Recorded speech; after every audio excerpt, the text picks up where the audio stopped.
Hello, friends. This is Dave Hurwitz, executive editor at ClassicsToday.com, and it's the 4th of July, 2023, in case you're watching this in the year 2762. Yeah, what were we doing on the 4th of July? Well, I'm making videos, and it's raining and dismal, although it may clear up in time for the fireworks. Who knows? We're continuing our series of fabulous concert programs, number 102. 102. Oh my goodness. And what could be better on the 4th of July than to do the next in our ongoing series. This is a series within a series. American Neo-Classicists. And this is a wild list of composers whose last names all begin with the letter C. The 4 C's. They are Converse, Carter, Canning, and Carpenter. I couldn't resist. I mean, it seemed to work for some reason. So let's start first half of the program.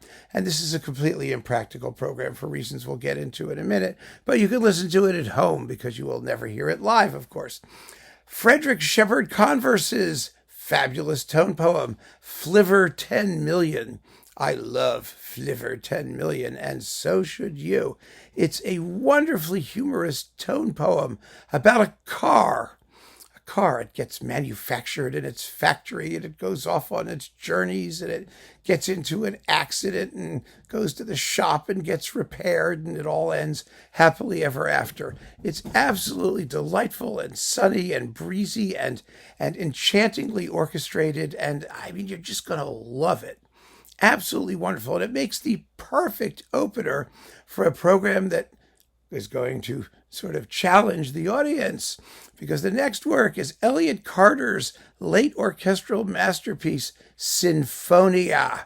Now, you might say that Carter was an avant-gardist. He wasn't a neoclassicist, but he was. He was in many ways. He began that way, first of all, and then he went crazy. But remember, most of his best work was done in traditional forms, which he reimagined in his own style. String quartets, concertos of various types, and the last major orchestral work that he wrote, Sinfonia, the first movement of which was called Partita, which is even more neoclassical. Of course, the music is Elliot Carter. It's wildly virtuosic, atonal, complex, difficult. I love it.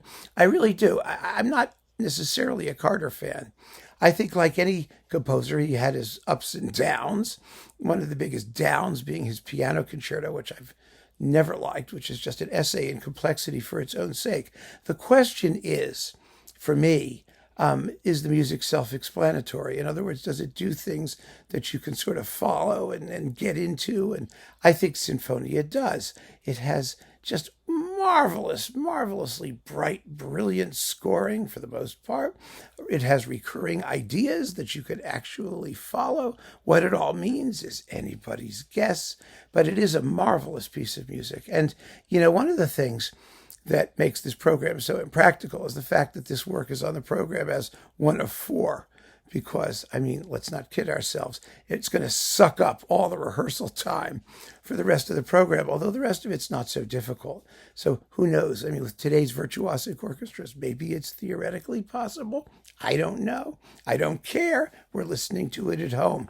So then we all go out for intermission, because believe me, after Sinfonia, you're going to need an intermission. A nice long intermission. Hopefully you'll come back for the rest, because you get the reward for having endured Sinfonia. And I say that, with tongue in cheek, because it really is a splendid piece of music. But after intermission, we begin with Thomas Canning's Fantasy on a Hymn Tune of Justin Morgan for string orchestra. Gorgeous work that is a flagrant ripoff of Vaughan Williams' Fantasia on a Theme of Thomas Tallis.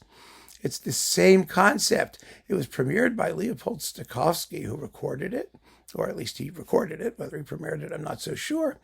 And it's lovely, absolutely lovely. It is the healing balm if your ears were injured listening to Elliot Carter. Anyway, it's just lovely, and you will have a great time with that little work. It's been recorded a couple times. Thank goodness.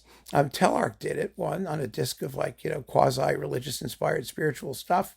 And then there's the original Stokowski recording, which is just, of course, Stokowski. What is there to say? And then we're going to round it off with John Alden Carpenter's Second Symphony. Now, Carpenter is best known for his ballets, things like Skyscraper and Crazy Cat and other stuff like that, and his delicious little sweet adventures in a perambulator. He's a wonderful composer. Another composer who really, for the first decades of the 20th century, these guys, they can't buy a break in our American concert life, such as it is. And his Second Symphony is jazzy and insouciant and ebullient and just a wonderful uncorked champagne bottle of music, which is perfect for your 4th of July celebration. After you push the ants away from your picnic, play Carpenter's Second Symphony. You will not be sorry. So happy 4th, if that is indeed the day it still is. Keep on listening. Take care.